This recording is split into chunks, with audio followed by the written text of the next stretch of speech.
Welcome back to another episode of the Twin Elements podcast, proudly presented by Venture Hunting and Outdoors. If you're like us and passionate about hunting, spearfishing, and many other outdoor-related pursuits, with an eagerness to fast-track your learning, then this is the podcast for you.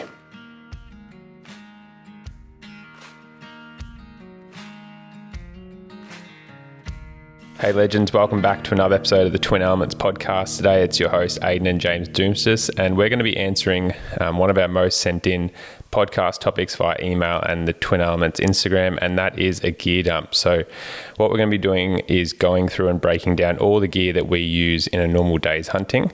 So that's going to include what's in our pack, what's in our Bino harness. We're going to talk a little bit on nutrition and what sort of snacks we like, talk about a kill kit for butchering game, what's in our first aid kit, and a few specific rut additions. So sit back, relax, and we'll dive into our backpacks.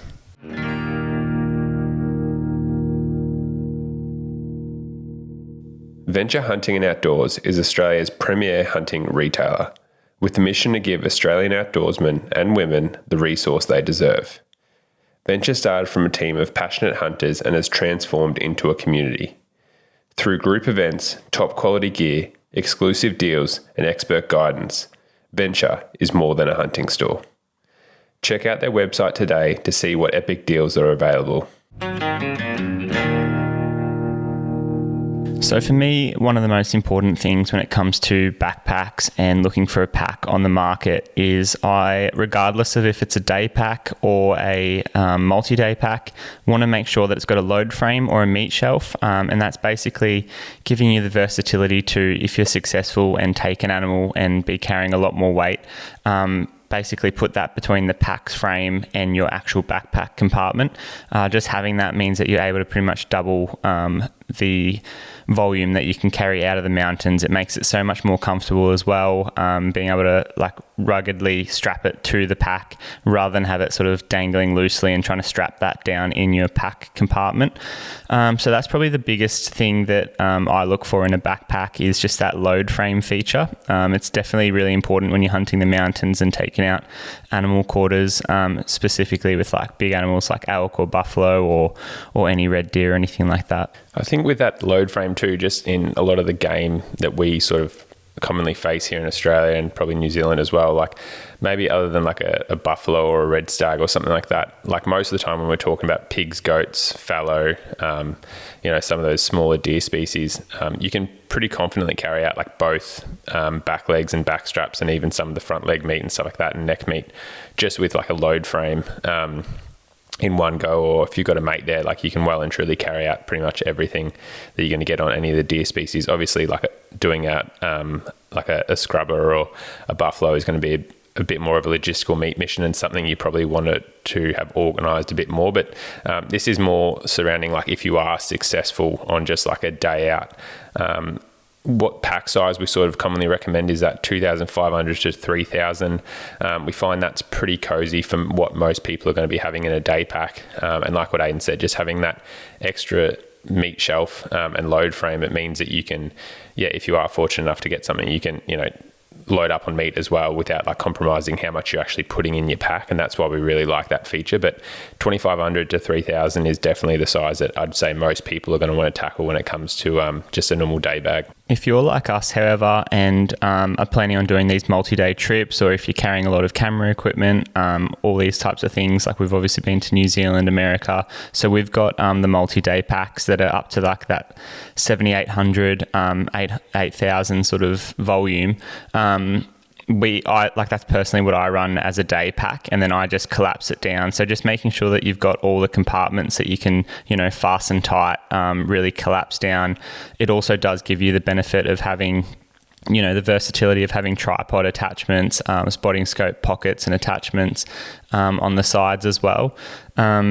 These sort of things are going to be massive. And if you are going, I don't know whether to buy a day pack at the 2,500 volume or the, multi-day pack at 7,800. If you think you're going to be doing these multi-day trips and you can only afford one pack, then I'd definitely go bigger, and then just have the ability to always pack down, because it's surprising as we get into this, what we have in our backpacks. It's surprising like what you can fit in there, and how quickly that space does disappear. So I always do prefer a larger backpack, but again, if you're only just taking, the bare essentials and hoping to get some meat, then a 2500 with a load frame is going to suit most people.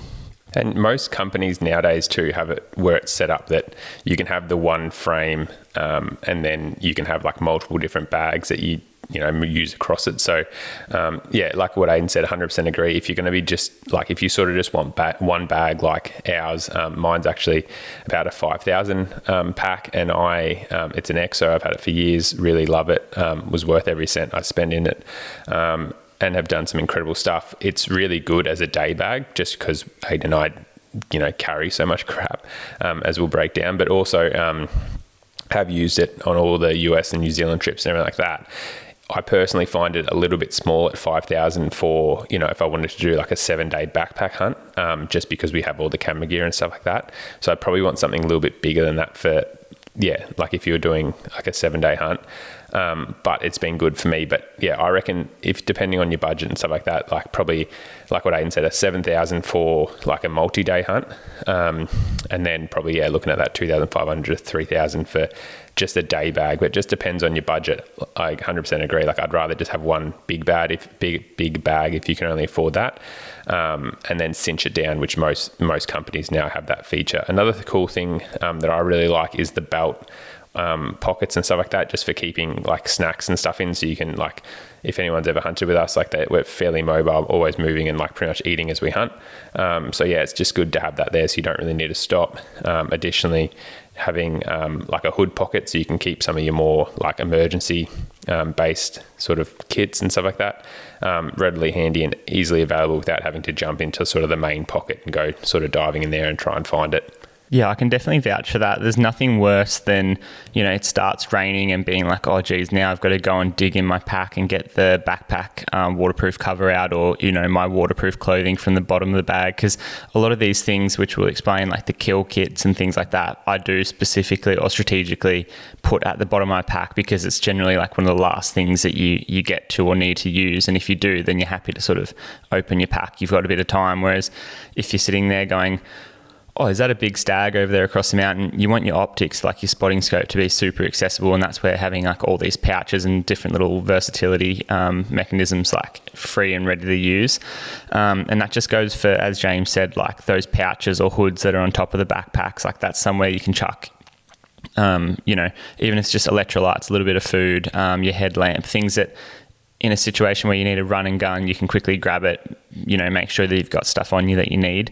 Same goes for, as James said, just those belt pockets for making sure that you're eating, snacks or trail mix throughout the day constantly, rather than having, I think, just that mental block of having to take your pack off to access something will actually, it's a form of laziness where people won't eat for a couple of hours because it's not there and accessible to them. So that's just where making everything really customizable and accessible will obviously have you guys hunting a lot more comfortable as well.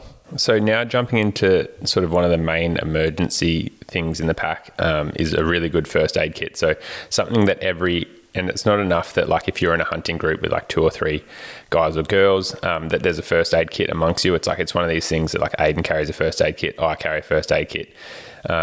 Because, how often is it that when you split up, that's like, something happens and that's when you really need it. And you want to be able to address like things on the fly, because out there things rapidly do become a problem and a lot more significant. So making sure you're adequately able to deal with that is really important. So the first one is a tourniquet. So you want to make sure that you've got a good tourniquet in your first aid kit, obviously, like, yeah, especially for bow hunters and stuff like that. Like I can't, so often, not often, I guess, but enough you see on social media where someone, like an arrow falls out in thick bush and like you see someone get stabbed somewhere or whatever. Like all it has to do is just nick a little artery somewhere and it can become quite a emergency situation quite quickly. And often we're hunting in very, very remote circumstances with very, very poor service. So just those compounding factors can make it quite an ordeal. So making sure you've got a good tourniquet. Another thing that I like to carry is a SteriPen, as well as some water purification tablets. So that's just, wherever I go, wherever I'm hunting, I always know that if I do need to purify water, and if I get stuck out somewhere or something like that, at a very minimum, I'm going to have some water. The next thing that we like to carry, because this just becomes a bit of a pain in the ass with bow hunting, when you're taking off your socks and stuff like that and getting like prickles and things all in your feet, I always make sure I've got tweezers in my first aid kit to pull those splinters out of my feet, because it just really kills and hurts your feet when you're walking. Like, you put your boots back on and then you got to walk around all day with a little splinter in your foot. It can really make a hunt uncomfortable. Another really important thing, and something that I would put up there similar to tourniquets as essential, is a snake bandage. I think, the science surrounding it is that if a snake, especially one of those venomous snakes such as a brown or a tiger snake, does bite you, and it is like a venomous bite, one of the most important things is getting that snake bandage on really quickly. Within 30 minutes can actually buy you like 6 hours of time, they reckon. And again, it's not going to get you out of the bush magically and into a hospital, but it just does buy you time. And that's the same as a tourniquet. You'd much rather be there with the tourniquet on for 3 or 4 hours, and it's obvious you're obviously going to be in immense pain, bleeding out, and have plenty of issues to solve. But that's so much better than having an arterial bleed and dead within a couple of minutes. So same for that snake bandage, massively important bit of kit.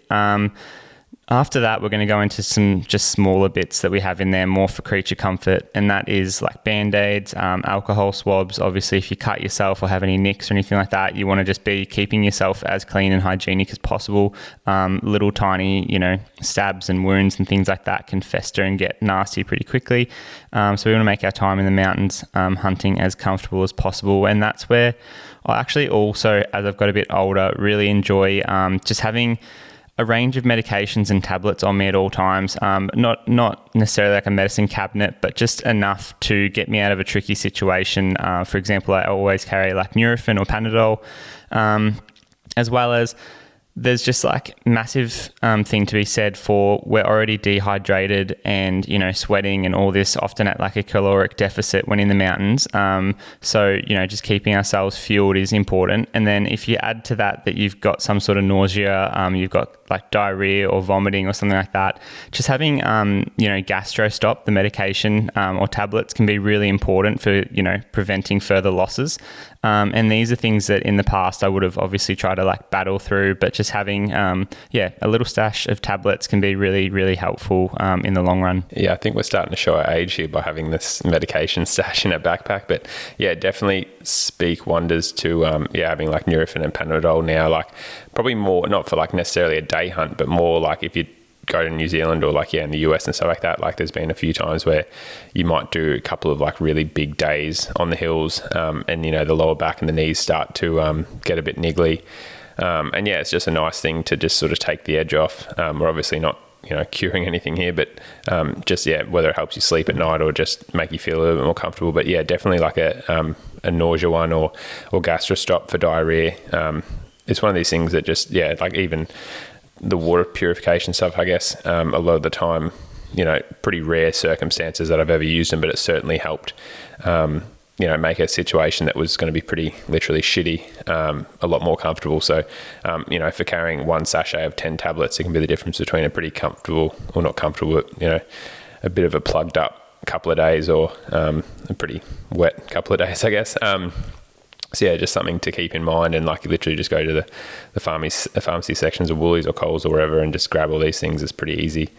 The next thing I like to have is just a lighter in my pack all the time. It's one that's, I know that's working and fueled up. It's one that I sort of normally cycle through every 12 months, just buy a new one from the servo, mainly just for that emergency situation. Like I'm not really likely going to be thinking they're going to be lighting fires, but worst case scenario, if for some reason, if you do get stuck out somewhere in emergency or you've got to camp out somewhere for a night, at least, you can have a fire, which is going to brighten your spirits and make everything a lot more comfortable. You're not freezing your ass off. So I personally like a lighter rather than matches, just because I find that it's a bit more reliable. But yeah, I know some people like matches and just chuck them in a Ziploc bag to keep them dry.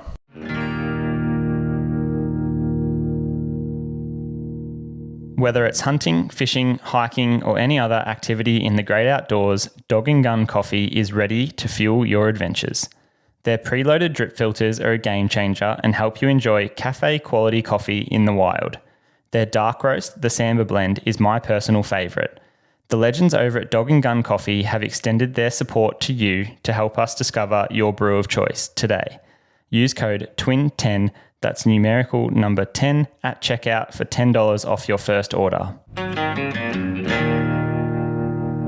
Some more creature comforts that we seem to use on our hunts, especially up north when we're hunting like buffalo, feral pigs, even the chital deer, and it's hot and humid, would be the 3B cream. For those that know about it, it's a bit of a game changer when it comes to chafe. There's nothing worse than on day one of like a 3 or 4 day trip where you're paying money to go and do these hunts, and you sort of break out in chafe, and you just really do not want to basically take that next step. And that 3B cream can be a bit of a game changer. Next, I would even suggest throwing in like a chapstick. It's really good for like windburn and sore lips. In addition, you can even use it if your strings are getting a little bit dry, just on the strings, and keep your bow nice and maintained as well.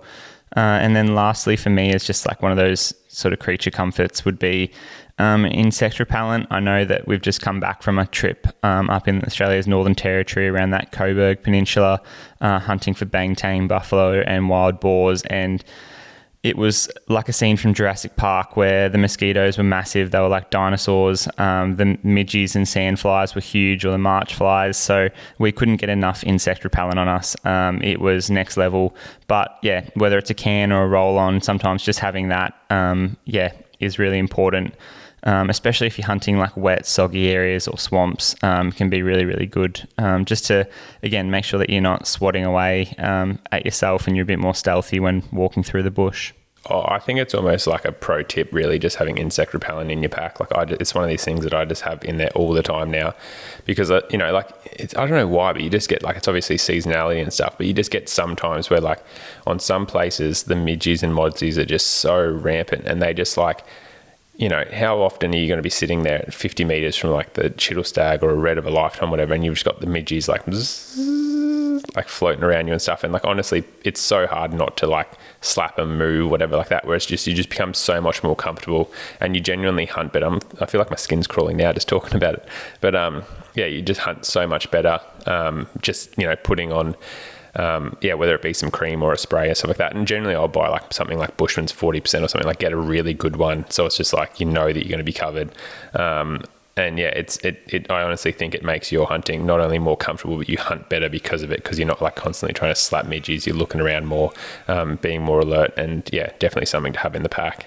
So the last thing, and probably again most important, especially if you're not hunting in an area with mobile phone service, would be a Garmin InReach or similar. There's heaps of different variations of this. There's like the Volios and things.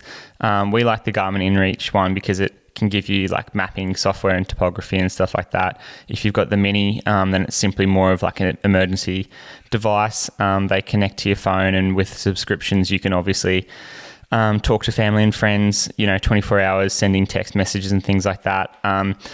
The biggest thing with that is that it acts as an EPIRB and allows you to effectively, hit the SOS button, and then it will send out your location and, in theory, have someone coming out to you to hopefully save you and get you out of a predicament. Again, just having that, in the back of your mind shouldn't mean that, you make risky decisions and things like that, because at the end of the day, if you've, nicked that artery and you've got a tourniquet on, you could be dead before someone gets there. So there's no good having an InReach and being like, oh yeah, I've got this magic button that sort of saves me and gets me out of the mountains. It's definitely not for that. It's more of just a connection between society and, your family and friends and help, and then where you are out in the wild hunting. So that's all it should sort of be thought as, in my opinion. It's definitely not this magical thing that sort of gets you out of trouble, or a teleportation device. I think too many people have, the wrong perception about this, especially with, hunting in remote places. And I've definitely been someone that's guilty of this in the past, hunting in like the Northern Territory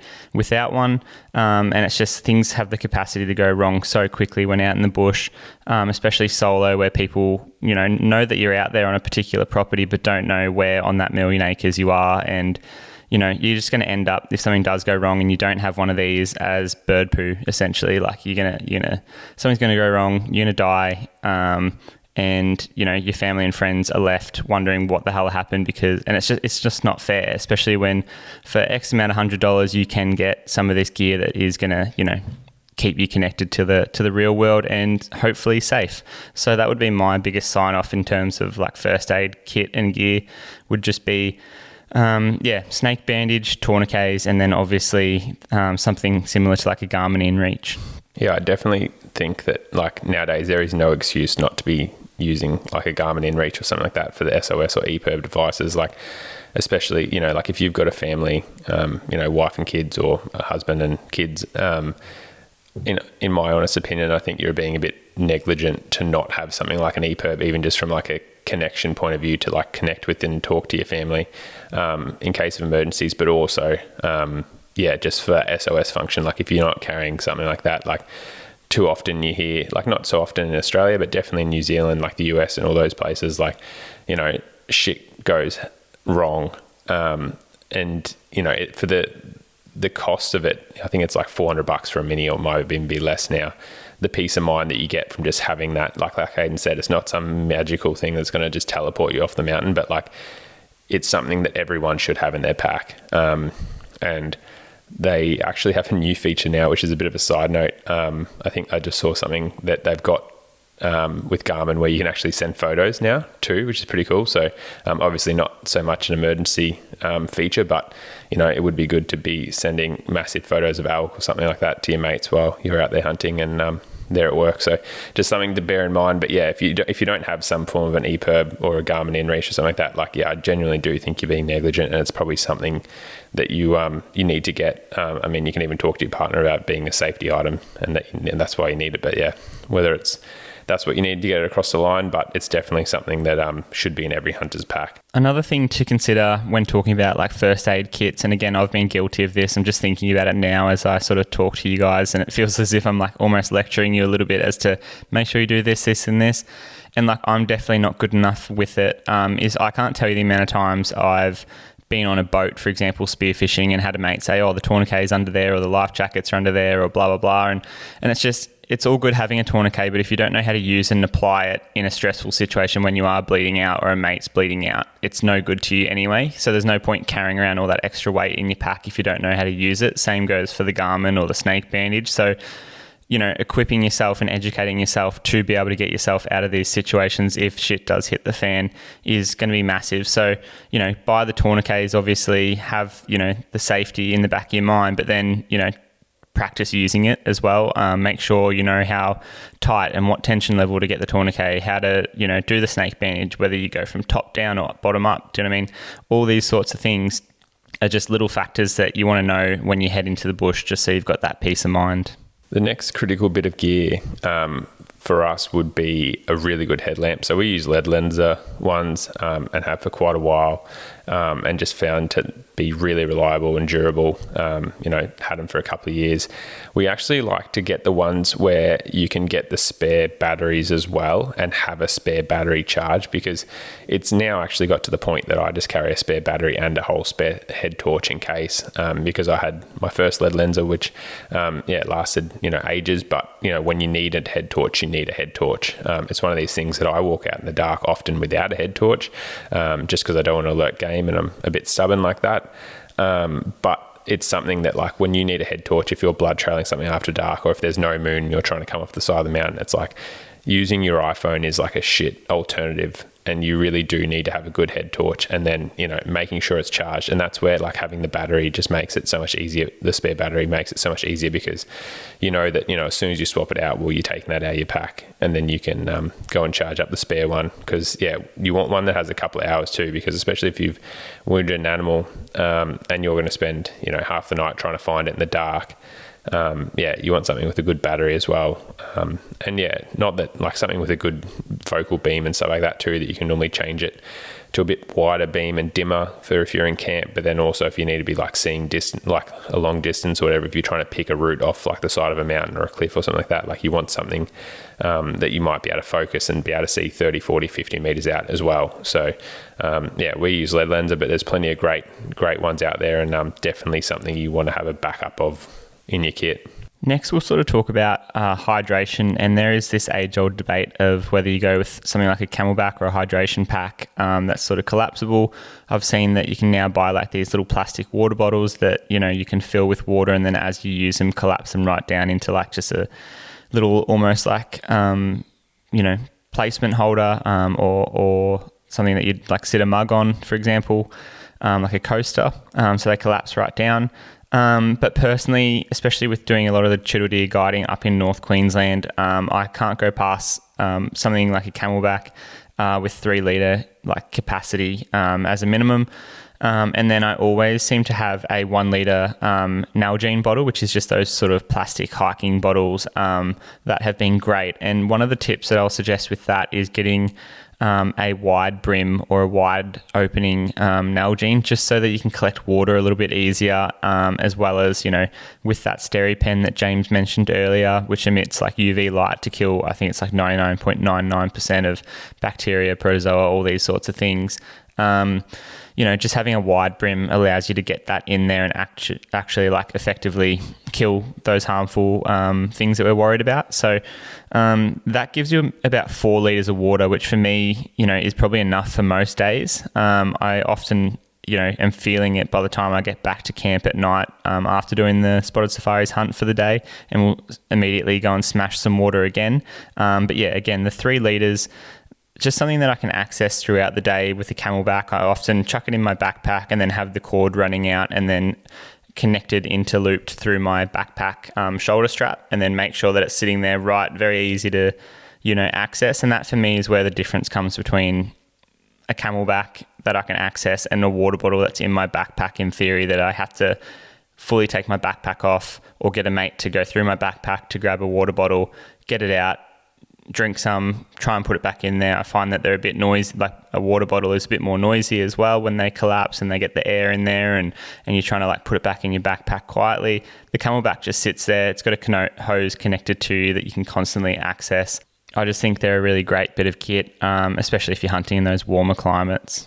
Yeah, definitely need I'd rather a Camelback. And I find for me personally, like I don't generally carry a wide brim Nalgene unless I'm going on a backpack or extended hunt for that purification of water. But yeah, for me, a 3 litre Camelback is the perfect size for sort of a morning or arvo hunt. And yeah, generally with that, I'm putting like some Atlas Wild sachets in there as well. So in the morning, I'll use the Rise sachets just because it's got 200 milligrams of caffeine, just to keep you pepped up and charging for the morning into the sort of early arvo. Is just how it seems to hunt. We always get back to camp at like 2 o'clock, even when we don't want to. But and then in the arvo, I'm generally, depending on how flat or I'm feeling, I'll use the Fusion, which has a little bit of caffeine in it just to keep you going. Or if I'm feeling pretty good, I'll just use the Regenerate, which is just purely the electrolyte supplements. So I find that just having the electrolytes in there, the caffeine obviously keeps you focused, but with muscle soreness and stuff like that, the having the Atlas Wild and the electrolytes just really does help. And I think one of the biggest things, similar to what we'll talk about with the food soon, but just having like stuff that you like having that little bit of sweetness in the water, like I think it just encourages you to drink.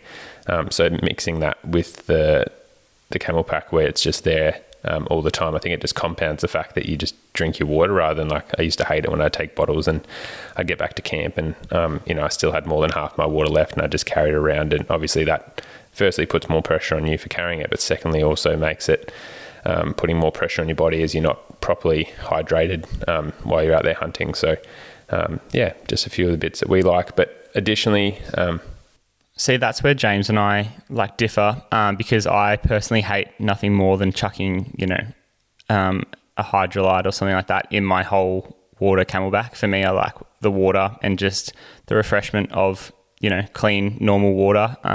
Whereas that's why on all my day hunts, I'll still take that 1 litre of water. And then when I find a time to sit down or when I'm feeling a bit tired, I'll have that 1 litre and use that 1 sachet to that 1 litre. It's in the, sort of correct dose, I guess, rather than putting 2 or 3 sachets in a 3 litre or 1 sachet in a 3 litre, it's also a lot easier to clean out too, rather than I find like the hose of your CamelBak and just the bottom of it, unless you really rinse it out, gets a little bit slimy and stuff and grimy if you're adding supplements and things to it. Whereas, I know that James loves that and loves having almost like a Powerade with every sip. Whereas for me, personally, I like drinking just clean, normal water throughout the day. And then when I want to sit down for that moment, whether it's at lunch, mid-morning, whatever, the pack out, that's when I'll add my sachet to that 1 litre of water. Generally smash that pretty quickly, feel hydrated, get that, pep in my step, and then continue on for the hunt. So it's all, obviously, as you're going to learn from this, everything is very variable as to your personal preferences, but hopefully you can just pick up on a few things that might help you out as you go about your hunting journey.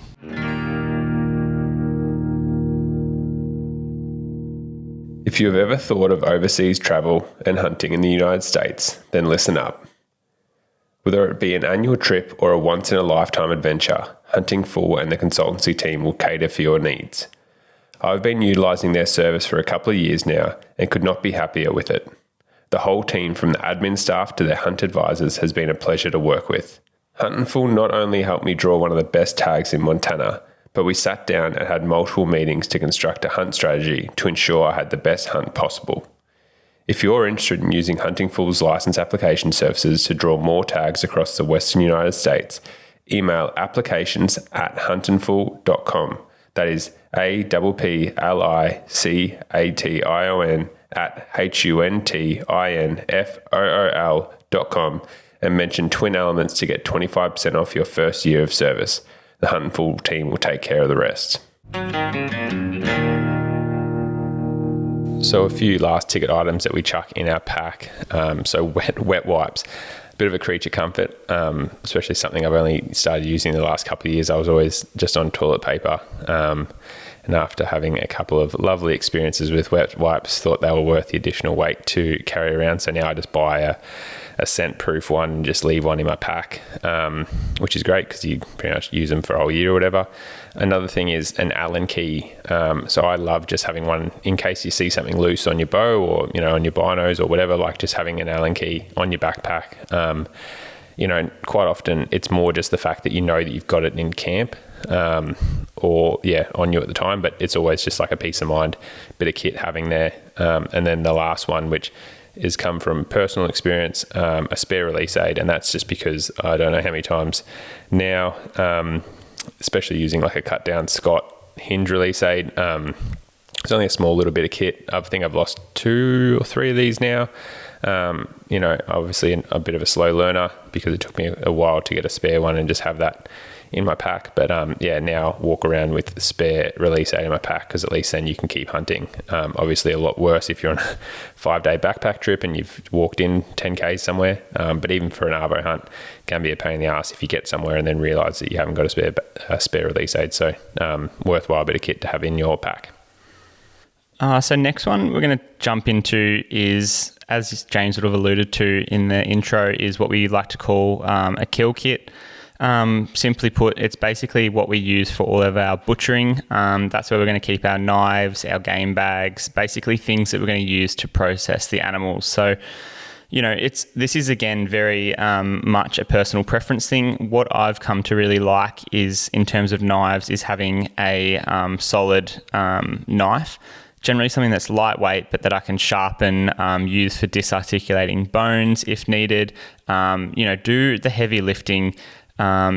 It's more of just like that real rough butchering process, I guess. And obviously you want everything nice and sharp for the finesse jobs. But if, I'm tired and I really need to, remove a head from the skull and things like the skull from the vertebrae, I can get that knife in there and really lever and pry it open. Something like the Agali Sirac or sawtooth knives, they're really lightweight carbon, but they are that, machine steel blade that is basically going to, keep sharp and be able to not break on you for these hunts. I also like to carry in there a 2x1 meter tarp, which I essentially use as a bit of like a blanket under it's got a 2-in-1 feature. I use it for a blanket under the animals when I'm field dressing them. It's also great to lay meat on and let air dry if you can't hang it up for whatever reason. But then in the event that you do get, some rainfall or something like that and you're glassing on the side of the mountain, it's, easy to tie up to a bush or a tree or whatever with a little bit of paracord and keep yourself dry for a couple of hours. I know that James and I have done this heaps in New Zealand, and even in the Hunter region of New South Wales when, hunting the rut and a bit of a rain shower comes in, rather than just sit there in your waterproofs and still get, hit by rain, just being able to put that tarp up can really make the difference between being a bit more comfortable and keeping everything else dry. As I alluded to there, I do like to keep, a couple of lengths of paracord for hanging meat as well as tying things off if required. If you're going to be carrying knives such as those, I guess, solid knives that don't have replaceable blades, you also probably want a steel or a stone or something like that to keep them sharp and just touch up as you're butchering the animal as well. So there's some considerations that you want to keep in your kill kit as such. Generally, I just have that in like a little duffel bag, almost similar to a toiletry bag that you can picture. It's just something that, it's in my pack, generally down the bottom of the pack. And then once that animal's on the deck, I pull it out. Within that, I'll also have, and this is depending on if you're just going to be taking back legs and back straps, then that's all you're probably going to need. Whereas, if you're someone that's going to be trying to take ribs and go through the rib bone, sternum, all this type of stuff, then a collapsible bone saw is essential and something that's really lightweight in today's day and age, but can be really great for getting that extra yield and meat out of the bush.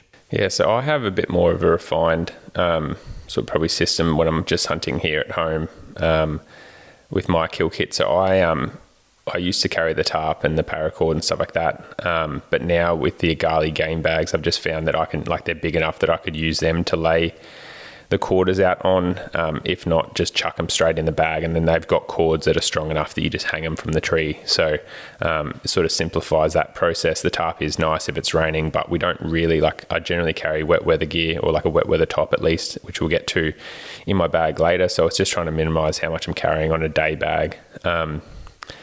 But then also for me, I prefer the Outdoor Edge 3.5 inch blade, which is it's not a fixed blade. So I've probably of recent times started using more of a fixed blade. So really actually enjoying the Agali sawtooth that we've been using. And like Ayden said, just being able to sort of have the confidence that it's so robust that you're not going to snap it. But I guess for me, that's the reason I like the Outdoor Edge blades over a Havlon, for example. We use Havlons, especially with the 22 blades, the smaller blades, for doing face caping and stuff on deer, or just caping in general, for those intricate details and stuff. But generally when I'm just butchering, I'll just use one of the Outdoor Edge blades, because you always know that you've got a sharp knife and you can just take them out in 2 seconds and replace it. I'll still use them with a steel, because I just find that the edge retention stays a bit longer, and you can well and truly get 1 or 2 animals depending on what you're butchering out of them if you've got a steel, whereas they do blunt quite quickly if you don't. But the best thing I like about the Outdoor Edge, rather than just a typical Havlon, is that it's got that rigid spine along the back of it, so you don't really snap if you snap one of those blades, you're sort of trying quite hard to do so, and generally you just snap at the top where the sort of the spine runs out, I guess, the point of the knife, and yeah, because of that, they just make it heaps more versatile than a Havlon or something like that, because you can put a fair bit more pressure on the blade. They're really nice size, that 3.5 inch. I find it not too big, not too small. You can have quite a nice cut on it, but also sort of quite detailed in terms of where you exactly want to cut. And yeah, so I've used them for a couple of years now since I found them in the US originally, but now they are stocked here at Venture, which is nice. But yeah, they are a beautiful blade, and something that I just carry extra blades in my pack, and I always know I've got a sharp knife wherever I am or whatever I'm butchering. So yeah, love them. I suppose if you know us, then you know that we're lugging around a fair bit of camera gear, so it would be worth, just for those of you that are interested, hearing just, very, very loosely what we carry. Generally, we each carry a tripod. That's more for those long-range shots. Even if we're using a spotting scope and things like that, the tripod's essential for just making sure that you got a steady base foundation for either capturing footage or having a good field of view. We then generally carry a camera body each with a couple of different lenses. So just as far as lenses go, we generally like to have something like a 24mm to X millimeter. We've got 24 to 70 at the moment. We also have a 70 to 200 and then a 150 to 600 millimeter telephoto lens. So that generally gets us out of trouble. Of course, we're carrying a range of spare batteries. We've generally got lav mics on us, which are things that we just have in our pocket, run up through under our shirts, and you'll see that often in the top collar or something like that, with like a little microphone that's just capturing basically the hunter's comments and the pieces to camera. On those more wide angle views, we'll often be running a gimbal, which we've just found to be... It's not lightweight by any means, but it does give us a little bit of versatility with, capturing that over-the-shoulder view in the mountains when it's otherwise a bit difficult to sometimes be stable and things like that. On the telephoto setups where we're recording wildlife footage at a distance, we've also got the big shotgun mics trying to record, if it's a fallow buck croaking or any natural wildlife sounds. Those shotgun mics do a really good job of that.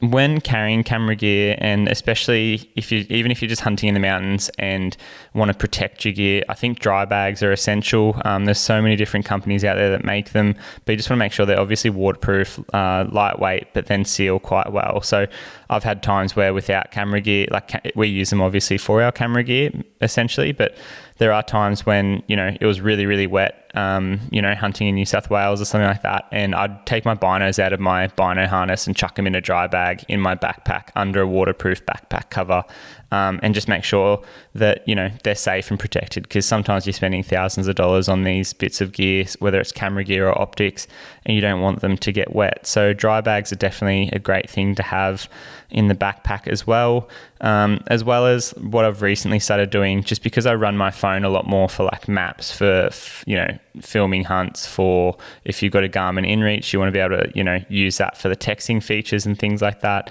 I do also carry like a spare energy bank or charging sort of bank, just to recharge a lot of this gear. The stereo pen is something that you can use on that. Camera batteries, for example, there's so many like USB-C compatible technologies these days that run off an energy bank. So if you're doing any of those hunts, that can be another bit of gear to consider. And then lastly, James can probably speak to this more so, but we do have like these little camera gear clips that go on your backpacks or belts by Peak Design.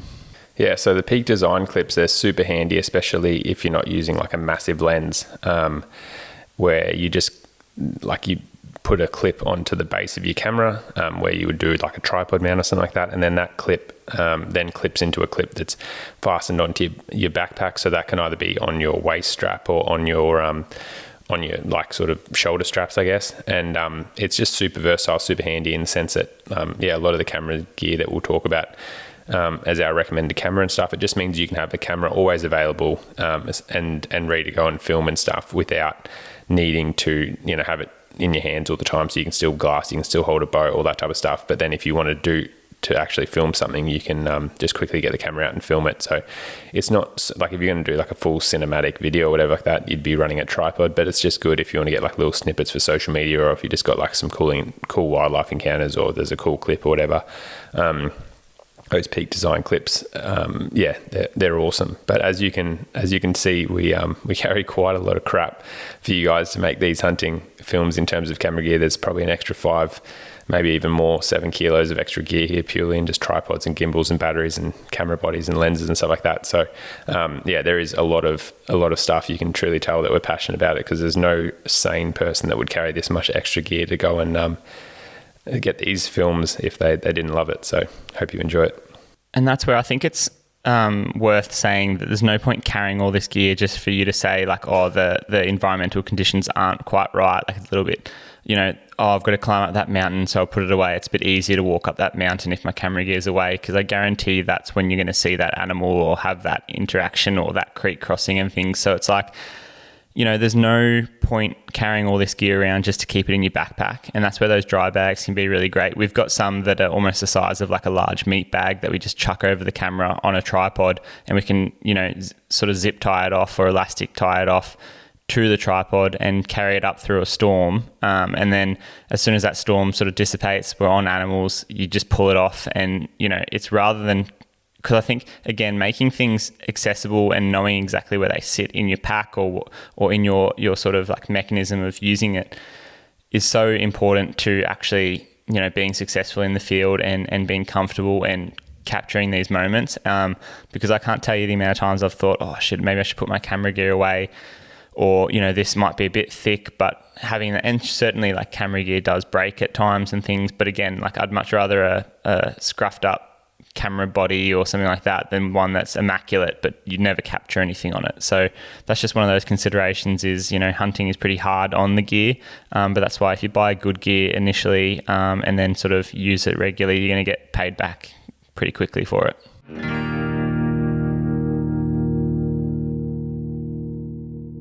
Specialising in high-quality supplements and nutrition, from electrolytes and hydration add-ins to their wild bars, Atlas Wild helps to fuel our outdoor adventures.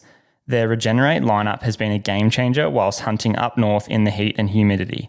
It's perfect for those on the quest for hydration when losing lots of sweat. With grape, lemon lime, blue raspberry and orange flavours, there's something for everyone. Another favourite of mine is their Fusion lineup. It's my go-to for rest and recovery towards the end of a day. It's perfect for a big pack out. Now available in peach iced tea and lemon lime flavours. When shopping on the Atlas Wild website, be sure to use code TWIN10, that's TWIN 10 numerically for 10% off your next order. So now we're going to dive into some Rut-specific gear. So the first one is, like a good set of rattle bags or antlers. So the rattle bags that we actually are going to be running are the Phelps Smash rattle bags. And that's just because when we're at the Venture Day, they had a huge range there and we, sort of tested them all out. And I just think that they like carry the weight the best and sort of sound the most realistic. So they're the ones that we're going to be using. I personally like a rattle bag nowadays because you can just put it in your bino harness when you're rattling or whatever, or it's just easier than having like full on antlers. And I don't personally notice that much of a difference in the sound quality between those rattle bags and antlers. So they're just a bit easier for me to use. The next one would be the Phelps bugle tube. So we use that obviously for elk, but this year going to be using that for roaring in reds. It's just like the mini tube. It's probably only 16 inches long, sort of thing like that, with a cord that you just like strap it around yourself. So I just personally like it because it sort of, you can echo it out into the valley and gives it that sort of nice tone with your roars. I like to use my own voice rather than using electronic game calls, just because maybe it's just because I'm stubborn, but I like to be able to sort of dictate what I'm doing exactly in a roar and try and sort of, especially if you're roaring back at a red stag, like there is a fair bit of your emotion that gets put into these roars. And so I want to sort of be able to dictate the terms of what I'm putting out there. With those electronic game calls, if you're not that confident with roaring, they are a brilliant alternative. They do obviously sound very realistic because they're just video, or they're just recorded red deer. I just don't like the sort of creative freedom per se to roar exactly how I want to roar in that moment. So but electronic game callers and the diversity of what you can actually get in them, whether it be like fallow deer grunting, does calling, red deer hinds, and also, especially like red deer roars and stuff like that, you can get some really, really cool chips and stuff that have different diverse calls on them, and a super handy bit of kit, especially if you're just hunting solo, where you can set it up behind you, 20, 30, 40, 50 meters, especially for bow hunters, and have, stags coming into the caller that's behind you. So, really, really exciting bit of kit to look into if you haven't already, and worthwhile if you're not that confident at calling. So that sort of transitions us from, what's in our backpack as such. There's a whole heap of things there to consider and work out what's right for you, more to what's in our bino harnesses, which again for us, the recent transition in probably the last 5 years or so of going from like a lanyard or just a simple sort of bungee strap into an actual bino harness that is more of like a chest rig, has really transitioned us into quite mobile, effective, like, there's the run and gun style of hunting almost, where you've got things like binoculars, your rangefinder will often carry like a little collapsible knife with replaceable blades.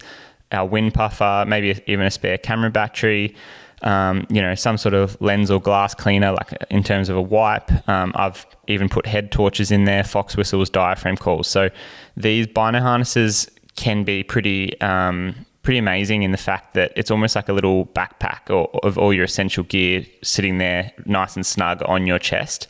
But what we'll specifically go into, which is probably like one of our most important bits of kit, is optics. And that's, we like to use 10 by 50 binoculars. Personally, we like the bigger field of view where we can then, scan within that using our eyes and do a bit of a grid section of it.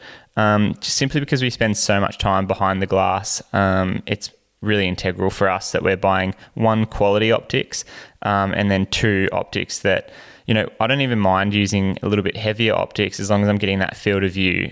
Because again, I feel like I will slow down if I sit there and go, oh, was that something? I'm happy to sit there for a couple of minutes and wait for that to either move or, take a step and have a look at a different angle and go, yes or no, it wasn't what I thought it was. We also, as bow hunters, always run rangefinders. And what's essential in a good rangefinder is that it must have angle compensation.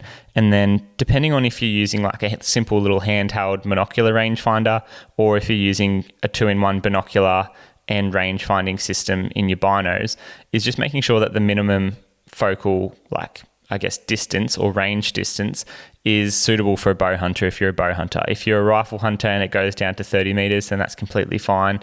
But you probably obviously want to make sure that the maximum distance that you're ranging out to is also, reaching where you want to be shooting from. But definitely for the bow hunters out there, there's no use having, a ranging pair of binoculars that range down to 60 yards as the lowest range distance, because that's just, that's probably one of your further shots with the bow, for example. And then lastly, obviously to consider and talk about would be spotting scopes, which more and more as we're getting into our hunting journey here personally and probably doing some of these bigger hunts and maybe even looking more at trophy potential and trophy assessment, we're using spotting scopes a lot more, I'm finding. Yeah, I think especially in the last probably 12 months, but even probably before that, with the Chiddle guiding and stuff like that, I have started carrying a spotting scope, just a small I think we had the Vortex Razor, which was like 11 to 30 zoom, and the image quality wasn't too bad. It won't break the budget, but it was it's just one of these things that, especially like up in the mountains now, when you're like assessing or trying to like look at a game better, like it's just that extra feature at being like, do I want to walk maybe potentially 2Ks to go and have a look at that stag, or is there more hinds, or is there a stag hiding with those hinds that you can see maybe sitting back in the thicker bush and stuff like that, just sort of picking the country apart, and even just finding game. Like so much now, I'm just sitting up on a mountain and just looking over 5 or 10,000 acres of property and just trying to pick things apart rather than just walking the hills, and trying to find game that way, just trying to be a bit smarter. So I definitely speak volumes for a spotting scope, but equally thinking about what tripod you're putting it on. Way too often I see someone with a $3,000 or $4,000, $5,000 spotting scope that they're putting on a lightweight piece of crap $200 tripod, which just blows my mind. So just think about that when you're doing it. Like, you do want to invest in a half decent tripod that can actually support the spotting scope on it, because there's no point having a really good spotting scope and then it's moving around because the tripod's crap. But I just wanted to bring it back to the Bino harness as well, and just add a couple of features in with that. Like, Ayden's 100% on with us only just sort of jumping on the last probably 5 years or so. But it, like what Ayden was saying, like especially for that Arvo hunt, it is like my almost all for running and gunning, especially like if you see a boar really late, or like a red stag up the hill, or a buck or whatever, and you've got to run up there. Like, often the first thing I'm doing is taking off my pack, because as you can hear, we've got a lot of camera gear and other crap in there that you don't need for that last 20 minutes, half an hour. But having all those essentials like your optics, wind puffers, maybe a little knife, a torch, I normally just chuck from my hood of my backpack into my pocket. just means that you can run up there and you've got everything you need. If something does go down, and you're going to get back safely to your backpack and your big reserve there. But yeah, you've got everything you need for the hunt. But I also like having my fox whistle, at least one fox whistle. So I normally just keep like the Apex fox whistle in my harness. And I find that just because it's not on my backpack and it's in my Bino harness, I actually use it more because it's just there. Like you just undo a zip, pull it out, you're like, oh, this is a nice spot. You might be like, most of the time it's when I'm walking back after a hunt, and then you're somewhere and you're like, oh, this is really good for a fox. But if you had to take your pack off to get the whistle out and then, set up and stuff, where it's a lot easier just to like pull it out of your Bino harness, do a quick whistle, 15, 20 minutes, oh, nothing come in, cool, go, just keep walking.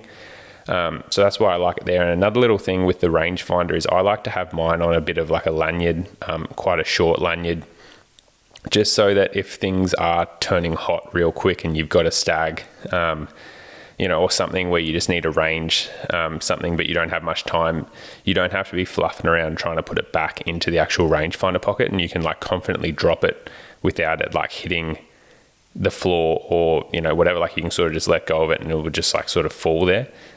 So yeah, just having like a little piece of cord or even like any sort of rope tied to it. I find just if you do need to quickly range something and then like be able to draw, like we're talking seconds are important. You don't want to be fluffing around trying to get in the pocket.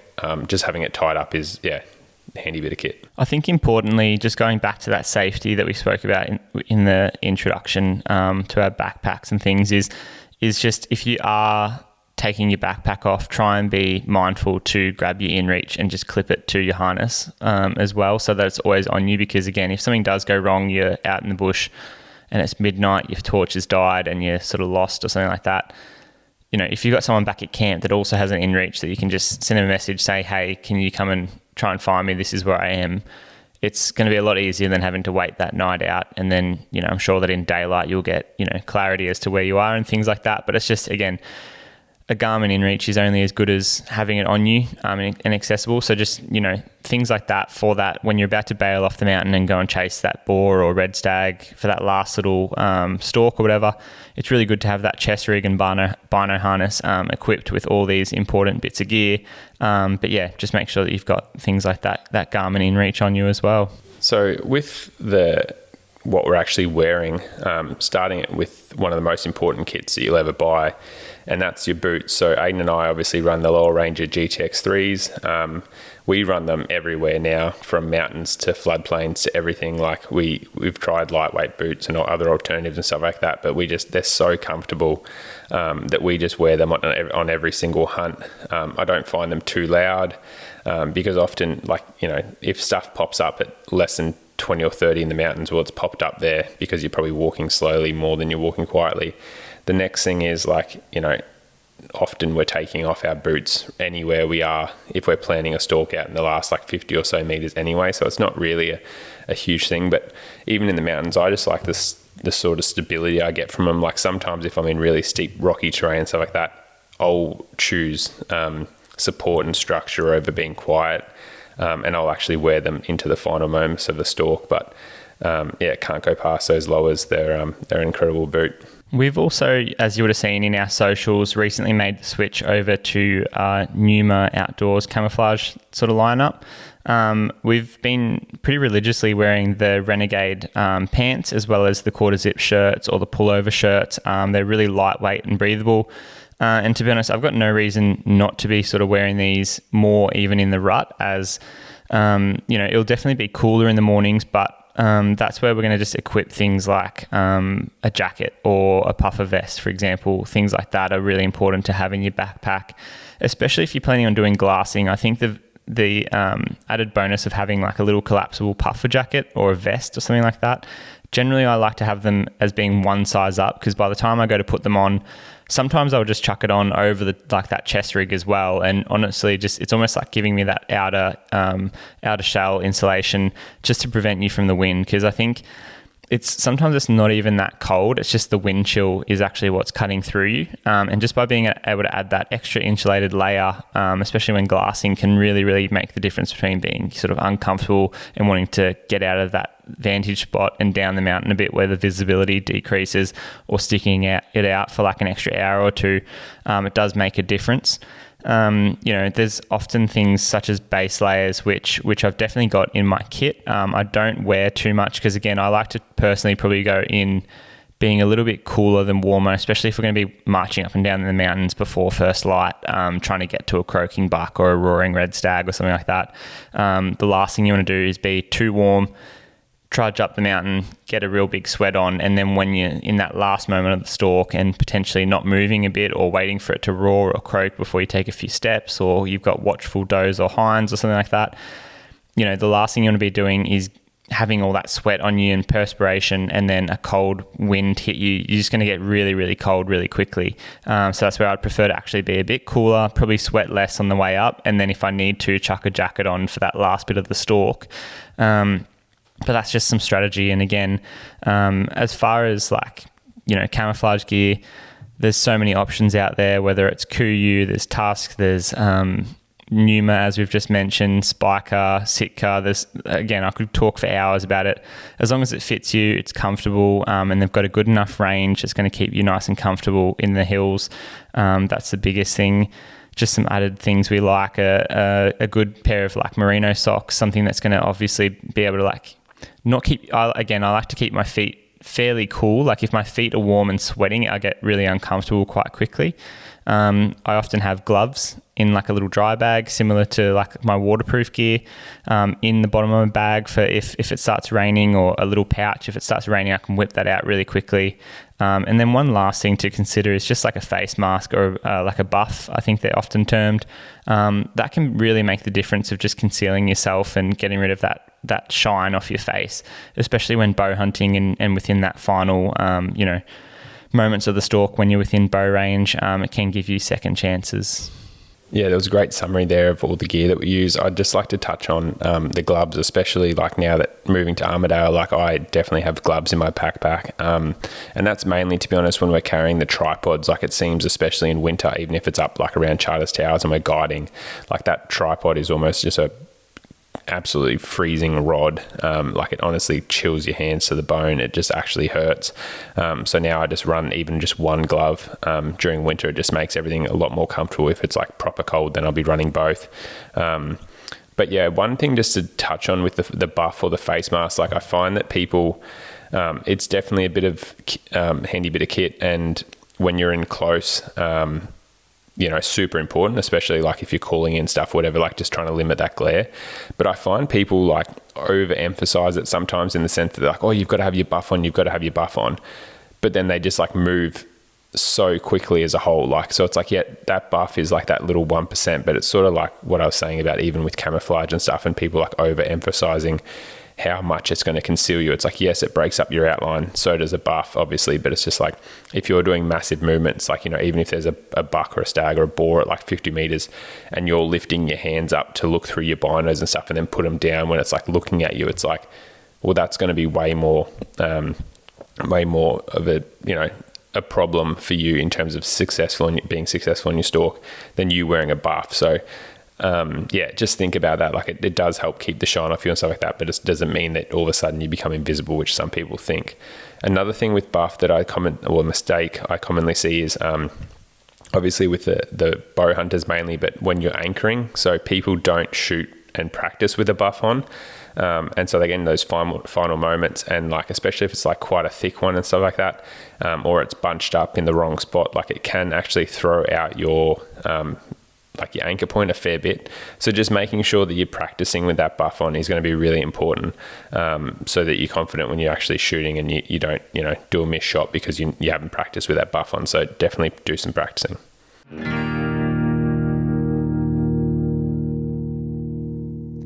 Need a caffeine hit? We've got you covered. Power your passions with OzCaff Energy. Designed to be convenient, discreet and portable, these small caffeine pouches pack a punch and will get you out of those lows in no time. Place one of the pouches under your top lip for rapid absorption, which will have you performing your best in no time. With added benefits of 0 calories and 0 sugar, there's nothing to lose. Use code TWINELEMENTS for 10% off your next order. Alrighty, so to sort of wrap up the podcast and what we take in our backpacks, we're going to round it out with what food and hydration and supplements and stuff to bring. As far as hydration goes, James spoke earlier about the Atlas Wild that we've been running. We've been using this for years. As we said earlier, they've got the caffeinated Rise and Fusion lineups, as well as their new Regenerate lineups, which are more of just a simple hydration without caffeine. So each of those have their own uses. We generally carry a few sachets of each in our packs for those day trips. And then as we're going, we tend to use those. One other thing, especially if you're doing multiple day trips and you're going back home or whatever, is a really good thing to have. I've recently got onto magnesium. Really helps, I find, with like muscle cramps and just recovery and fatigue and stuff like that. So that's probably all we'll really harp on about in terms of like hydration and supplements as such. And next we'll go into more the actual snacks and food and nutrition that we have in our backpacks. Again, being mindful that this is more for like just general day trips. But as James discussed earlier, the absolute biggest thing when it comes to food is making sure that you're taking things that you're going to actually eat and that you're a bit excited to eat. There's no point having, this elaborate, meal in your backpack if you're not actually excited to have it and it just sits there and you throw it out later on. So another thing that really has made the eating experience a lot nicer, rather than, we often take sardines or tuna and stuff like that out in the field. It can be a little bit messy and bulky and whatnot, but for me, it's just like a can of tuna is really quite like, I enjoy eating it. I notice, that it's a good source of protein, energy, all this type of thing. It's pretty clean to eat. I don't feel yucky afterwards. My guts don't feel gross or anything like that. But rather than, bending the lid and trying to, almost like an animal, try and eat off the top of the lid, just having one of those sporks, the spoon cross forks that you can grab from places like Cedar Summit or any good, hiking or camping store. They're generally titanium. I've just found that the longer, the better ones, especially if you're planning on having dehydrated meals or anything like that, eating out of like bowls in the future, just having that longer handle. They're so lightweight that you don't notice it, but it is really like a luxury of not getting your hands and fingers messy digging into, like a mountain house packet if you're out on the mountain, because you do have that longer handle. Something like a spork has been really good for a lot of the meals. In today's day and age, I also try and avoid things like lollies. I used to almost go too hard on the fact of like, make sure, I'm enjoying what I'm eating. So I'd take, chocolate and lollies and all these different things. Whereas I used to just find that, you'd get that energy spike after 20 or 30 minutes, but then you'd almost like, I noticed my inflammation, especially in like my hands and things like that, would really spike. And there's obviously like the science to back, if you're eating a lot of sugar and stuff, your body has a lot more inflammatory markers in there. So to be honest, when I'm out hunting, I've tried to go more to whole foods and more proteins and fats rather than any sugars and things like that. And that's where something like a dark chocolate can actually be, a good alternative, and not too much, but a couple of blocks mixed in with like a trail mix would be really great. Like in our trail mixes, James is a fiend for cashews, salted cashews, which I personally love as well. But again, like I just try and have diversity. There are some days I'll be smashing almonds, macadamias, whatever. Other days, you'll be having those little biscuits and raisins and things within that trail mix. It's funny how sort of almost bipolar you can get out in the mountains, where one day you're smashing something and then the next day you're sick of it and your body just doesn't want it. But that's where having a little bit of variety can get you out of those situations. Another thing that I find super underrated, especially if I'm like planning on doing a bit of sitting and glassing and don't mind necessarily having like a slightly heavier pack, is I'll actually take, I think they're Uncle Ben's is the brand from Coles or Woolies. And they're basically these little 90-second like microwavable rice sachets. I have been taking those and just using that as a pretty big meal, to be honest. Like one sachet with a couple of cans of tuna or sardines or something like that is a pretty big feed, to be honest. But I find that when you're cold and you're sitting down for an hour or two mid-morning, it's a good meal that, one, you can share with like a hunting mate. So James and I'll often share it. Or if I'm going to be sitting there for a couple of hours and want the calories to keep my body warm and fueled for the rest of the day, like it's a day hunt. I've been doing that. And again, it's one of those things that you don't need extra water. You don't need, a jet boil to heat it up or anything like that. But it does give you quite a bit of calories, and it's good mix with that sardines and the tuna. See, I thought I was the twin that talked the most, but I couldn't even get in there to add anything to this conversation. But Ayden touched on a heap of awesome points there. The main one really is trying to keep away from those like rapid sugars, I guess, or really processed sugars, and we mainly really hit the fats and the protein when we're out on the mountain. So sardines, jerky, salami, tuna, they're all our sort of favorite go-tos for them. Obviously get a good variety so you can just mix it up and stuff like that. It actually reminds me of a hunt where we referred to a few times when we were in the Northern Territory, and we did buffalo and bantang and boars and stuff like that. And we've got a pretty stock standard list of our go-to snacks. And like I said, tuna and sardines are one of them, but we end up just getting, I think it was like 90 tins of sweet chili tuna for the trip, which did get a bit mundane, I guess, by the end of it, but you still enjoy it because it tastes good. Tuna and sardines definitely, and salted cashews for me are the main ones that I have in my pack. If I do need to mix in some muesli bars and stuff like that in there, I generally add sort of like an Atlas Wild bar. The wild berry one for me is the go-to. And then Carmen's bars. So, there's a good variety there of pretty unprocessed ones that I enjoy. And then if I'm in the US, I'll treat myself to the Cliff bars, really high protein, tastes fairly good.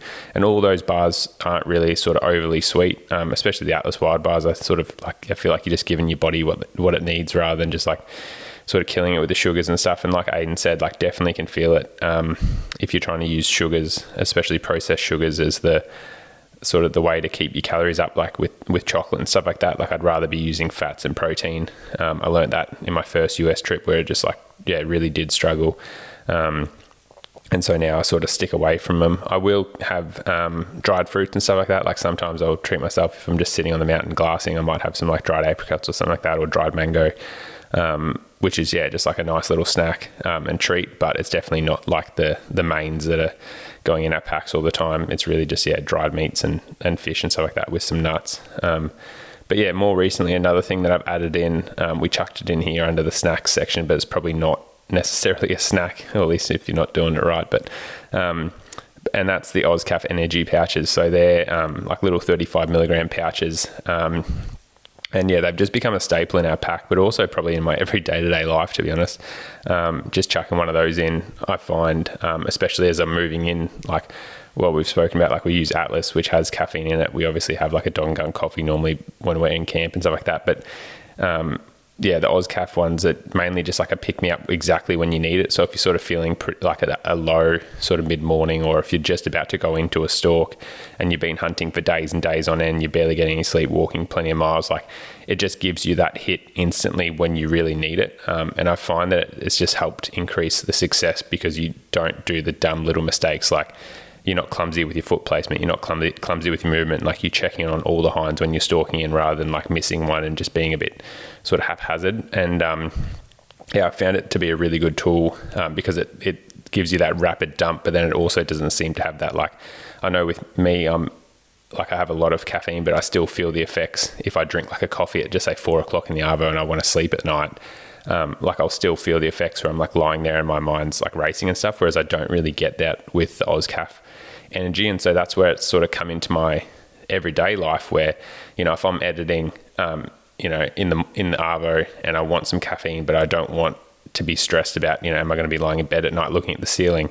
I'll use one of them, and like it gives me that pick me up for an hour or two. And then I don't have to stress about like the long-term effects of that caffeine, affecting my sleep at night, which is obviously super important to me as I've gotten older. So another little handy bit to have in the pack. Another thing, I guess, if you're thinking, one thing with that, like Uncle Ben's rice sachet and the 2 cans of tuna, that will probably keep most people pretty full for, a lunch and going into the afternoons. And it's almost fits perfectly. Like if you're worried about waste and even just the noise of having tuna cans rattling around, two of those cans fit pretty perfectly in one of those rice sachets when empty. So even that, it's good to keep your rubbish and obviously chuck it back in the pack. But if you're not keen on like packing that into the bush, then what we've often done is the night before we'll cook up like an extra bit of, if it's savory mince or something like that, and just make a wrap and have that in a Ziploc bag. So we keep it pretty simple, but again, the biggest rules is just, protein, fats, and just try and eat, even if it's like smaller meals more constantly, I think is probably the biggest thing, because the last thing you want to do is have a really big feed and then feel a bit lazy, or have, I know like if you have a really big feed, your guts just sort of slow you down a little bit, all the blood goes to your guts, whereas you want the blood going to your legs and your brain and whatnot when you're hunting in the mountains. So that's where just one little can of tuna, keep walking for a couple of hours, it goes a little bit quiet, you have a muesli bar, you're eating that trail mix that's in your belt buckle. All these little things just over the day combine. And to be honest, you're probably going to be in a caloric deficit, but it's nothing that you can't fix over the next coming days if you're out of the bush. It's more of a manageable thing or something that you're going to try and manage when you're doing these big hunts. But again, you just equip yourself a little bit better to have like a big brekkie and a big dinner rather than those big meals throughout the day. Yeah, those definitely are just like snacks. Like if we're doing like full day hunts or stuff like that, Ayden's obviously said like the Uncle Ben's rice sachets and tuna and stuff. But yeah, like I've just got a heap of Mountain House and Peak Fuel, meals and stuff from the US that we'll carry with a jet boil and cook them out in the field and stuff. So they've been super handy, like just having like an actual meal if you know or you're planning on being out there. But even like what Ayden said, like if we're just going out for a day, like sometimes I'll just carry like 4 tins of tuna or, whatever, like in a couple of stuff, and know that I'll be in a caloric deficit. But it's not like I'm not doing that days and days on end. Like I know that my body can be fine after one day. I would start stressing if I was doing that for days and days on end, because you're just not going to back it up effectively. But for like one big day hunt or something like that, then all these snacks and stuff are going to be fine. I might even just chuck, like if it's honestly just like a wrap or a sandwich or something like that in my pack. These mainly are just for snacks. So making sure that, I've got fuel just to keep time on the mountain and be comfortable, and my guts aren't going to be rumbling. Cayuga broadheads are engineered for success and built by experience. These are the broadheads we trust for all of our bow hunts. Whether it's buffalo and bangtang bulls in Australia's Northern Territory or chital deer along the basalt wall, we have ultimate confidence in their range. I'm currently loving the 150 grain Zots. Regardless of your preferred broadhead, quality and performance is guaranteed across the range. If you would like to try them today or shoot them already and want to restock, head to their website and use code TWIN10, that's TWIN 10 numerically at checkout for 10% off your next order. You will not be disappointed.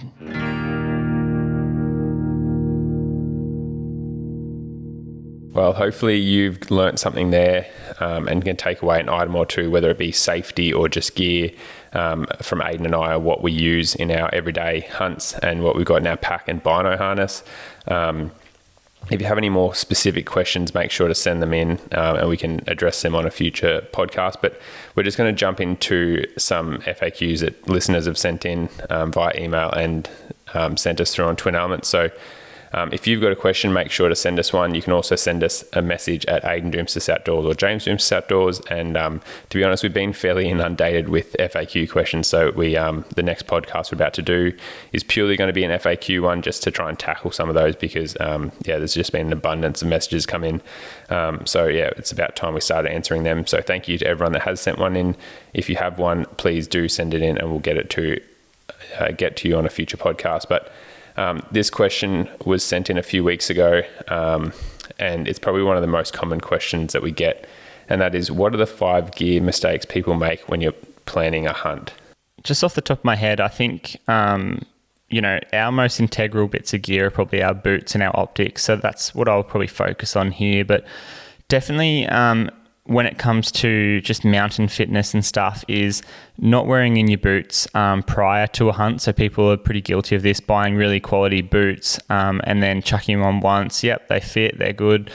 and then going and walking up the hills thinking that they're just going to be this amazing, perfect custom fit that they haven't had to break in, and then they get blisters because it's just so much different walking through wet grass constantly for a day or two in boots that haven't actually been broken in, or doing a creek crossing here or there. So my number one as far as gear mistakes would be, not wearing boots in properly before a trip. And it's something that I think just needs a bit more urgency given to it, because having a comfy pair of boots that you have broken in are going to be your best friends, and then there's nothing quite worse than having a set of boots that aren't fitted to you properly or not mountain ready and broken in. Number two, I would probably say this is probably more specific to bow hunting, but not sharpening people not sharpening their broadheads prior to a hunt, or even if you get broadheads that are self-proclaimed as razor sharp out of a packet, the second you shoot that into a target to make sure that your bow's broadhead tuned, you've got to obviously sharpen that. That's the least we can do for these animals that we're trying to bow hunt. So that's just something that, I say to people, they say, oh, I lost this animal and I thought the shot was good. I'm like, okay, well, how sharp was your broadhead? Because the difference between trying to push a broadhead through an animal and have it through blunt force cut an artery versus razor sharp just gliding through an animal and severing arteries and cutting them, because you got to think arteries are elastic. It's the same as if you hold an elastic band under tension. You want something that without any tension is just going to cut that elastic band every time, whereas if you've got to stretch an elastic band to capacity and then really try and push through it to break, that's essentially what your broadhead's doing. So again, just making sure your broadheads are razor sharp prior to any trip. Even, if you get to day 2, 3, 4 of a trip and you've, pulled your broadhead out, put it away, pulled your broadhead out, put it away, shot a few targets, just touch them up. It's good to know going into that next morning that everything's one, dialed, but two, razor sharp. Following on from that, number 3, for me, this applies to both rifle and bow, would just not be shooting your weapon of choice enough. Even when it comes to bow hunting, specifically, say you have your 20 meter pin and a 30 meter pin, but not split shooting and knowing what your bow does with your 20 meter pin at 30, or not knowing what your 30 meter pin does at 20, or what your 25 marker would be like, or what all these little things that a red stag isn't going to follow the textbook and walk into 20 meters broadside every single time. Sometimes they stop at 27, and if you've got your 20 meter pin set, if you've got a single pin, knowing how high to hold over that animal, say if you've got a couple of inch drop, all these sort of things are just going to make you such a more proficient hunter. And it comes back to rifle shooting too. Exactly, knowing that you've gone to a bench in absolute perfect conditions, your rifle is sighted in, and then just being able to take that to the field and know that when you've got a nice rest on a branch, or you have to take that slightly rush shot at 30 or 40 meters because of red stags come out of the bush, you've got no sort of second guessing, oh shit, did I sight in my rifle or whatnot. So, and again, similar to what we spoke to about the broadheads of choice, knowing what ammunition is going to do. So whether you're shooting hollow points or whatever ballistics you're shooting, you want to know that it actually performs well on animals. And that's just where sometimes shooting a few animals for meat and then going to a trophy hunt and shooting like a stag, for example, can be really effective, because if you've got your bullets and you want to have them mushrooming and, ending up just under the offside skin or something like that, and they're not, or they're just punching straight through, not really mushrooming at all, not causing much, damage to that animal, then it might not be the caliber that you want to take into the rut for a really important hunt. So again, just familiarizing yourself with your weapon of choice is going to be massive. Number 4 for me, again, as I alluded to at the beginning, is just not using their binoculars enough. We've said it in previous podcasts that they're not just an expensive bit of jewelry that sits around your neck.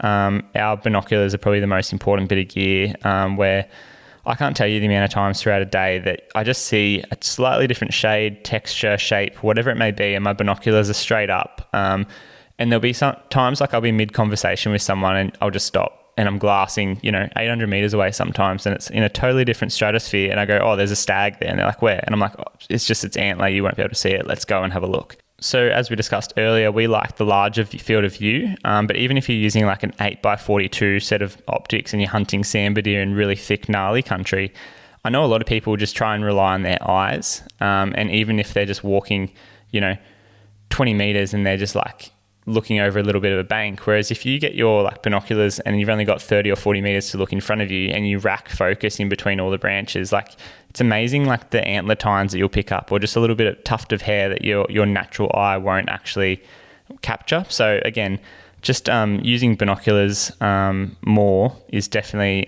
something that will prevent mistakes. And lastly, I think these 2 points that I was sort of thinking about marrying with one another, and that is buying sort of like rubbish gear and not investing early in like quality gear is something that just, it leads to sort of heartbreak and failure. I'm sure many of us have bought, those shitty set of arrows or the crappy broadheads or, cheap camouflage gear, and then it's ripped and it's just not comfortable and whatnot. So I think the same can be said for, I know I've been guilty of this, is having gear in my pack or gear in my shed that I've had for 2 or 3 years or whatever and never used. It's like, just get rid of it. Obviously, if it's first aid kit and that safety stuff, you want it to be there and never use it.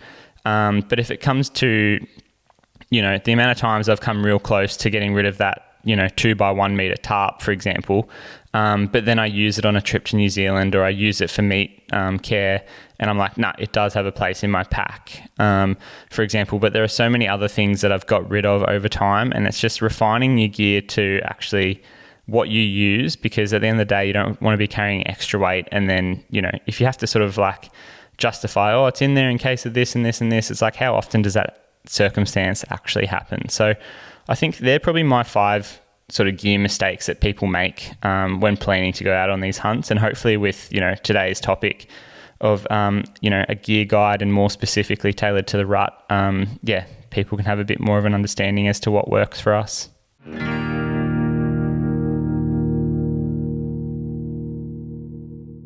Whether you're making your way up a scree cliff or hiking a distant trail, you want to be confident in the boots that you wear. And for Ayden and I, that means lower. We've been running the Lower Ranger GTX3s for over 5 years now, and saying that we love them is an understatement. We're so confident that we know that as soon as you try the Lower Ranger's GTX3s, you'll never go and use another pair of boots. So we've teamed up with Lower to get 10% off your next order by using the code TWINELEMENTS10. That is TWINELEMENTS, 10 the number, at checkout to get 10% off your next order. So the second question I'll ask you, James, is what camera and tripod setup do you recommend for someone looking to start filming their hunts? So that question we get asked all the time. For me personally, in terms of camera, obviously you can get it done with just using like a GoPro or an action cam setup and stuff like that. There's some pretty great alternatives or great options in that field now, with some decent zooms and stuff like that. But to be honest, if you want to do some pretty good work without breaking the budget, lightweight in every capacity, it's just an all-round brilliant camera. We used it for quite a few years now, and it's called the Sony RX10 Mark IV. So it's pretty much the camera that I recommend to everyone that asks me this question for the features that I'm about to say. So firstly, I think it's like 1.3 kilos or something like that, so super light. It's tiny and compact. It's small. It's smaller than like most of the lenses, if not all the lenses that we carry in themselves, let alone with the camera body. It has a zoom range. It says 24 to 600 mil, but it crops into about 35 mil. So it's 35 to 600, which, as Ayden mentioned before, like all the lenses that we carry, like it covers all those ranges.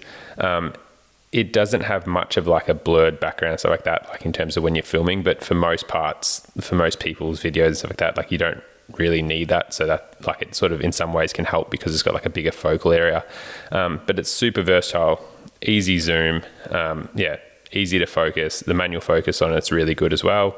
The only thing that sort of lets it down that we've found is that the battery life on it isn't fantastic compared to the other Sonys that we've used, where like one battery probably only lasts maybe 45 minutes or something like that when you're actually using it, stuff like that. Like, so you do, if you are doing a multi-day trip and a fair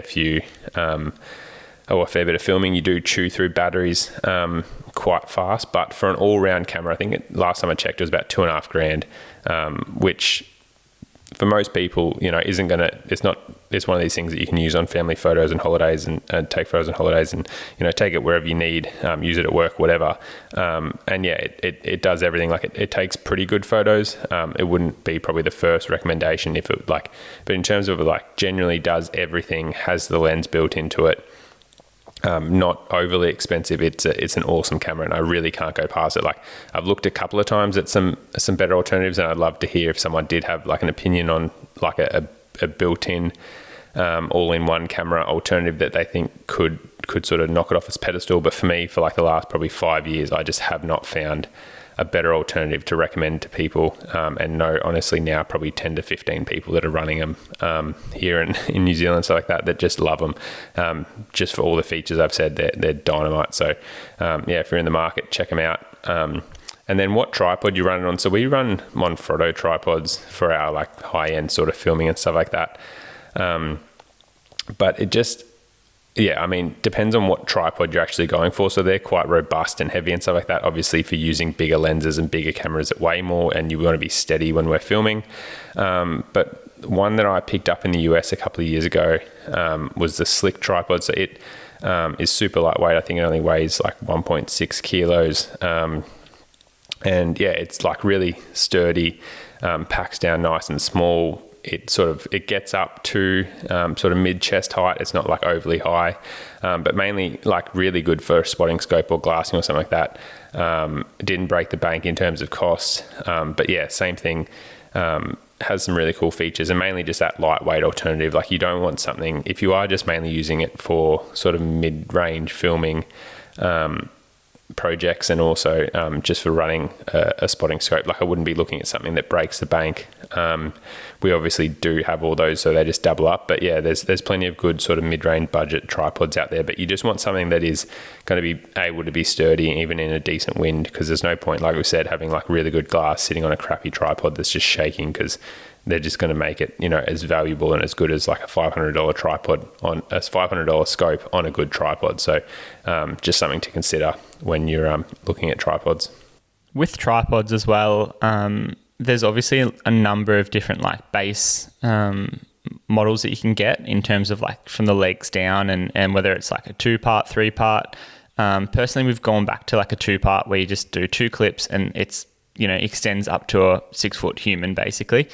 That's been really handy, because the more obviously parts, the more fumbling you've got to do and things like that, and the more flimsy they sort of get as you get down to the tail end and extend it outwards.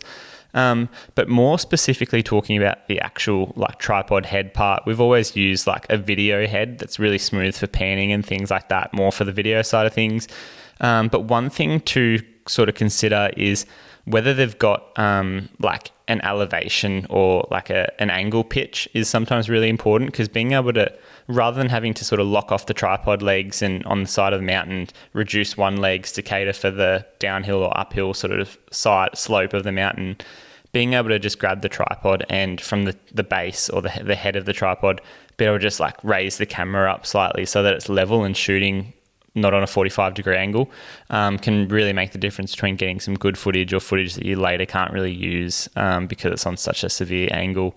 So that's just one thing as well to potentially consider about tripods. Well, legends, hopefully you enjoyed that deep dive into our packs and everyday hunting equipment.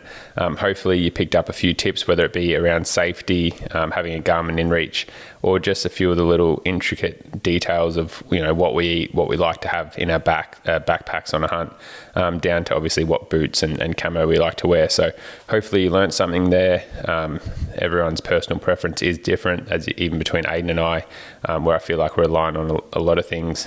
You can see there's differences there. So hopefully you've picked up something that you might want to put in your pack, or maybe thought about something you might want to remove from your pack. So we just wanted to jump into a few items of housekeeping. So the first one is, as I'm sure all of you are aware, we've got our 5-part Fallow Frenzy series. So the last episode drops in a few days. If you're listening to this on Monday the 10th, we really enjoyed putting that series together. The feedback's been awesome.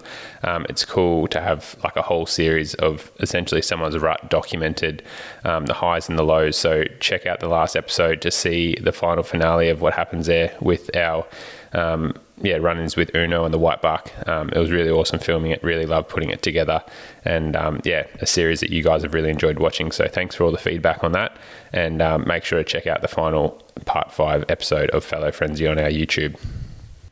So speaking of the Twin Elements YouTube channel, we are nearing 20,000 subscribers. We've run this YouTube channel for near on 15 years now. I remember in the early days, filming on point and shoot cameras and little handheld camcorders and chucking up color graded footage, no noise or audio editing, all these types of things. And it's transitioned to obviously what we do now as, pretty much our pride and joy in the form of these cinematic films. So the transition is there for you all to go back and see. And this milestone is pretty massive for us, as I am trying to sort of discuss here.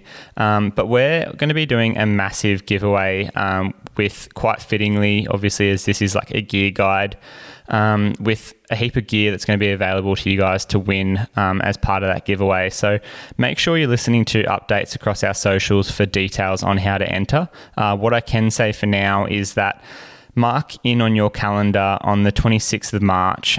We're going to be releasing a bit of a Twin Elements 2025 highlight reel with a sort of Northern Territory edition or specific video where there's some bangtang hunting, some wild boar hunting, as well as buffalo scenes from the Northern Territory, as I said. And this video is essentially going to be the platform on our YouTube where we're sort of doing this giveaway. So details on how to enter to follow, as well as sort of what you're going to win and the amazing prizes that our partners are going to be throwing in there are coming shortly. But this is just a bit of an update as to where we're at with that 20,000 YouTube follower giveaway. Additionally, we have launched our Twin Elements website. Ayden has put an incredible amount of work into this. He's done a fantastic job, and specifically surrounding the prints. So we've got over 40 prints on there to choose, a couple of different print paper qualities, also in terms of the sizes, so either A4, A3 or A2. We can do custom prints if you ask us to, but it's all our favorite photos that we've personally selected and taken over the years. We've now got available in prints, not to say that if there's not other ones that we've missed that you couldn't send through and we could get customly done for you guys. Please go on there and support Ayden and I by grabbing a print. Like, we've got some in our homes and stuff, in our offices, that keep us inspired and we love just looking at, and we can personally guarantee that if you buy one of these for a friend or a family as a present, a little sort of trinket, they're definitely going to appreciate it, whether it's something they put in their office or something they put on their desk at home. They are beautiful, beautiful photos, and especially when you chuck them in a frame, they can make an absolutely awesome present. So something to keep in mind if you're short on gift ideas, and we definitely appreciate the support here at Twin Elements. So jump on the website, check it out, but also please grab a print. Lastly, I also want to just chuck in that you can now support us by signing up to our newsletter, which is available on the Twin Elements website. All you've got to do is simply throw in your email address.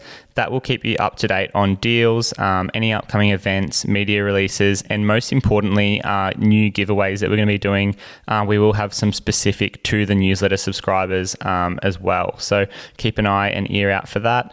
And as always, please continue to subscribe, review, and rate the podcast. We're really starting to get some traction on it now. As James said earlier, we're going to be doing a frequently asked question podcast next week. So that's our next recorded podcast. Make sure that as you're hearing this, you keep sending them in because there's something that we're going to have more installments of in the future. As always, thank you guys very much for your support. We really, really appreciate it. And I love what we're doing at the moment. So thank you very much. Yeah, thanks for all the support, guys. It's been incredible. Like, with the goals that we set at the start of the year for where we wanted to get to the podcast, like this is the 10th podcast and we're already smashing those goals. So if you can refer a friend, like Ayden said, like, subscribe, review it, rate it, share it wherever you can, whether it be on your socials or just through word of mouth. We do appreciate all the support. We are trying to lift the bar, I guess, here with how much media output we're doing and the feedback that we're getting because of that. We really do appreciate. So thank you very much, guys, for all the love. And once again, thank you for listening to the Twin Elements podcast. We'll catch you on the next episode.